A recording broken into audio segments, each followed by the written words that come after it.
नमस्कार मेरे प्यारे साथियों, मैं डीपी आज एक नए वीडियो के साथ आप लोगों के सामने हूँ।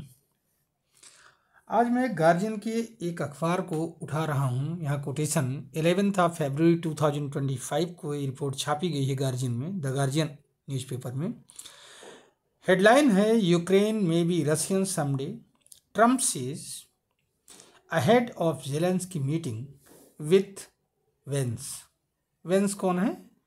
यूएस के वाइस प्रेसिडेंट हैं जेडी वेंस। उनकी मीटिंग होनी है जेलेंस्की के साथ, उससे पहले बयान दिया गया है। 14 तारीख को होनी है संभवतः, 14 फरवरी को।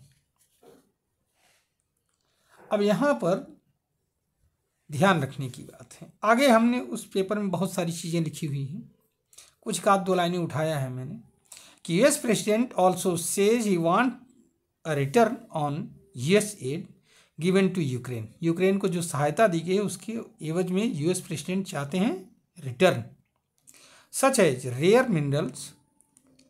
ठीक है, ये फॉक्स न्यूज़ के साथ एक इंटरव्यू के दौरान उन्होंने दिया था, उसी को गार्जियन ने लिया है। Trump said and they have essentially agreed to do that so at least we don't feel stupid. Trump कह रहे हैं कि हम इसको इसलिए करना चाहते हैं जिससे हम अपने आप को ठगा हुआ न महसूस करें। साथियों, आपको मालूम होना चाहिए 24 फरवरी आने वाला है। 24 फरवरी 2022 को ये युद्ध शुरू हुआ था, रूस और यूक्रेन का। आज 3 साल होने को हो गया। 3 साल होने में कुछ ही दिन बाकी है, केवल 10-12 दिन बाकी है बस। अब इस पर जब से ट्रम्प साहब सत्ता में आए हैं तब से उनका ये कहना है कि मैं इस युद्ध को बंद करवा दूंगा। समझिए जरा सा। अब सवाल ये पैदा होता है कि बंद कैसे होगा, तो इसके लिए उन्होंने स्ट्रेटजी अपनाई है। अगर हम रिटर्न की बात करने पहले, जो ट्रंप ने कहा है $500 बिलियन का उनको चाहिए रेयर अर्थ मेटल। जेलेंस्की ने कहा है, अभी कुछ दिनों पहले ही मैंने एक वीडियो बनाया था कि $177 बिलियन देने की बात कही गई है, कांग्रेस में पास हुआ था, यूएस कांग्रेस में, लेकिन मिला है केवल $75 बिलियन। अब $500 बिलियन की बात, $500 बिलियन की बात कहाँ से आ गई? $100 बिलियन कहाँ चले गए, यही हमें नहीं पता है। समझ रहे हैं? अब ये बात क्या इंडिकेट कर रही है, देखिए जरा सा। कांग्रेस पास कर रहे $177 बिलियन, मिल रहा है $75 बिलियन। बात हो रही रिटर्न लेने की $500 बिलियन, $500 बिलियन की बात हो रही है। तो मजबूत देश जो होता है वो कमज़ोर देश के साथ कैसा व्यवहार करता है, यहाँ पर हम देख सकते हैं, इसका उदाहरण है। अच्छा, ये बात तब हो रही है जब जेडी वेंस के साथ वही मुलाकात होने वाली है जेलेंस्की की। म्यूनिख सिक्योरिटी समिट में ये मुलाकात हो रही है, उसी समय ये बात हो रही है। इसमें बहुत बड़ा जो है पॉलिटिक्स इन्वॉल्व है कि हम जो है यूक्रेन को पहले ही दबा दें, जेलेंस्की को पहले ही नीचे कर दें।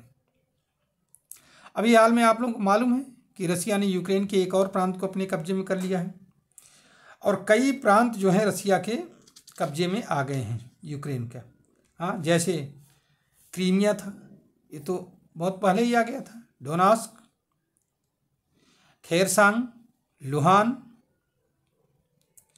ज़ेपोरिज़िया, ये सब जो हैं प्रांत उसके कब्जे में हैं। 5 क्षेत्र हैं टोटल यूक्रेन के जो कि रसिया के कब्जे में आ गए हैं। अच्छा, एक बात और भी है कि यूक्रेन और रूस पूरा एरिया जो है ये मेजर मिनरल वेल्थ का ये सब सेंटर है। यहाँ पर मिनरल बहुत ज़्यादा है, पूरे रूस में भी है और यूक्रेन के क्षेत्र में भी है।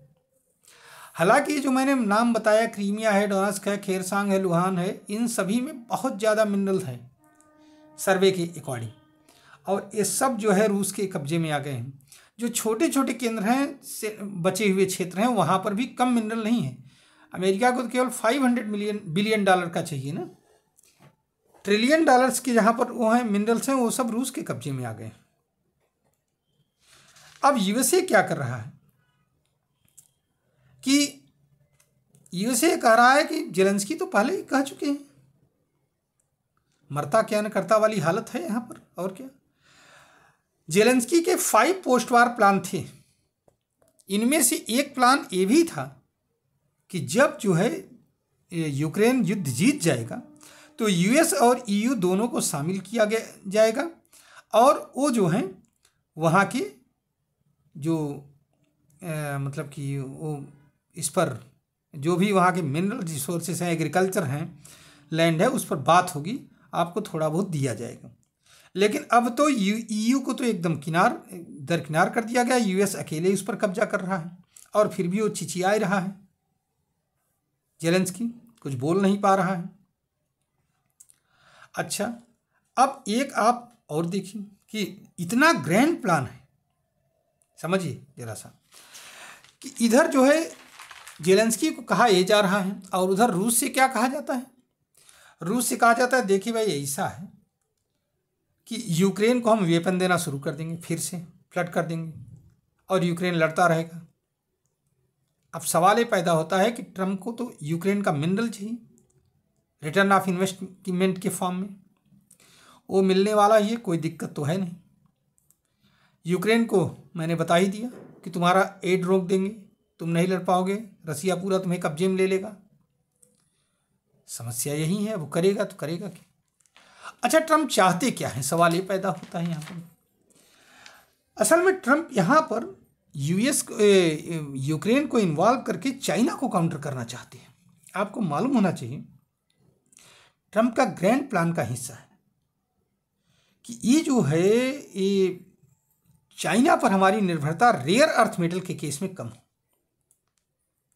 समझ रहे हैं। और इसके लिए जो है जैसे अब 80% पूरे वर्ल्ड का जो 80% पॉलीसिलिकॉन होता है, जिससे सिलिकॉन पैनल बनाए जाते हैं, सोलर पैनल बनाए जाते हैं, सिलिकॉन चिप जो होती है वो चाइना में बनते हैं और पूरा वर्ल्ड लगभग उस पर डिपेंडेंट है। ट्रम्प यही चाहते हैं कि हम उससे हटें। आपको मालूम होना चाहिए कि चाइना में क्रिटिकल जो मिनरल्स हैं उसकी प्रोसेसिंग पर कितनी अच्छी पकड़ है। पूरे वर्ल्ड की प्रोडक्शन का 40% कॉपर चाइना में प्रोसेस होता है। निकिल 40% चाइना में प्रोसेस होता है। लिथियम 50% से ज़्यादा चाइना में प्रोसेस होता है। कोबाल्ट 50% से ज़्यादा चाइना में प्रोसेस होता है। और रेयर अर्थ मेटल की अगर हम बात करें, जिरकोनियम वगैरह जिसमें आते हैं बहुत सारे, उसका मोर देन 75%, लगभग मान लीजिए 80% पार्ट जो है वो चाइना में ही प्रोसेस होता है, बाकी वर्ल्ड में कहीं प्रोसेस ही नहीं होता है। अमेरिका थोड़ा बहुत कर पाता है, वो भी उसकी बहुत ही खर्चीली पद्धति है, महंगी पद्धति है, सिस्टम है, जो भी साइंटिफिक सिस्टम है उसका। तो इस पर डिपेंडेंसी अमेरिका थोड़ा सा कम चाहता है, सोचता है कि अगर यहाँ से डिपेंडेंसी हमारी कम हो जाए तो हम चाइना को काउंटर कर सकते हैं। और उसके लिए अगर यूक्रेन का एरिया आ जाता है उसके पास तो कोई दिक्कत नहीं। हालांकि पूरे रूस के पास भी बहुत बड़ा खजाना है, रेयर अर्थ मेटल का भी है, क्रिटिकल मिनरल्स का भी है। आर्कटिक का तो सर्वे ही नहीं है अभी किसी के पास, क्या क्या वहाँ छिपा हुआ है। लेकिन जो भी सर्वे है उसके अकॉर्डिंग जो है, आपको मालूम होना चाहिए कि इससे पहले भी हो चुका है। दिसंबर 2014 में इन यूरोपियन कंट्रीज ने कितना वो किया है, यूएस ने कितना वो किया है यूक्रेन से, जब वहाँ पर जो है प्रो रशियन प्रेसिडेंट थे यांकोविच, विक्टर यांकोविच कुछ नाम था इसे, जब उनको हटाया गया था तो आईएमएफ का पैकेज दिया गया था लोन के फॉर्म में, $17 मिलियन का ऐसे कुछ दिया गया था। उसके बाद में यूक्रेन की जो फर्टाइल लैंड्स थे उस पर अमेरिकन कारपोरेट्स ने कब्जा कर लिया था, एक तरह से कंट्रोल मिल गया था, कुछ यूरोपियन एजेंसीज ने कंट्रोल ले लिया था और वहाँ पर वो अच्छी तरीके से क्या गेहूँ वगैरह और धान वगैरह और एग्रीकल्चर लैंड एग्रीकल्चर कर रहे हैं बड़े बड़े रईस लोग। और उस समय दिया गया था। ये है पूरा, यही है यूएस एड का खेला और कुछ थोड़े ही। कई ऐसी कंपनियां हैं यूएस की जो कि वहाँ पर मतलब कि यूक्रेन में वो फार्मिंग कर रही हैं, कौन सी, वहीं कॉन्ट्रैक्ट फार्मिंग कर रही हैं, बहुत तेज़ी से कर रही हैं एग्री सेक्टर में। और ट्रम्प को बोल करके लिया एग्री सेक्टर में। इसके माने जो है, इसके माने क्या है, जो ट्रम्प जो बोल करके ले रहे हैं वही काम कोई और होता तो जो है चुपचाप कर लेता। बस इतनी सी बात है और कुछ है थोड़े इसमें, और कर रहे हैं। उम्मीद है कि हो भी जाएगा क्योंकि यूक्रेन फंसा हुआ है बुरी तरीके से। अब क्या होगा क्या नहीं होगा ये तो देखने का विषय है। चलिए मैं अपना वीडियो यहीं पर रोक रहा हूँ और आप इस वीडियो को सुनिएगा, अपनी कमेंट दीजिएगा साथियों, अगर अच्छा लगे तो इसको शेयर भी करिएगा। धन्यवाद, नमस्कार, जय हिंद, जय भारत, वंदे मातरम। हमारा चैनल भी सब्सक्राइब करिए और वीडियो को लाइक भी करिएगा। एक बार पुनः नमस्कार। और आज संत रविदास की जयंती है, माघी पूर्णिमा है, तो माघी पूर्णिमा और संत रविदास की जन्मदिवस पर सभी को बहुत बहुत बधाइयाँ। मन चंगा तो कठौती में गंगा, इस फार्मूले को याद रखोगे तो बहुत सुखी रहोगे। इस पर एक वीडियो मैंने पीछे बनाया था, उसको सुनने की कोशिश करिएगा। तो रविदास जी वास्तव में एक जो लाइन ये छोड़ गए, ये ऐसी लाइन है जिसमें कि अगर लोगों ने फॉलो किया होता तो आज ये भगदड़ न हुई होती। मौनी अमावस्या वाली जो भी 2-4 लोग, जो भी कुछ लोग घायल हुए या मतलब कि स्वर्गीय हुए, भगवान उनकी आत्मा को शांति दे। इतनी भीड़ है, चलिए ये भी अच्छी बात है, लेकिन ऐसा भी अंधापन नहीं होना चाहिए। मन चंगा तो कठौती में गंगा। जय हिंद, जय भारत, वंदे मातरम, नमस्कार।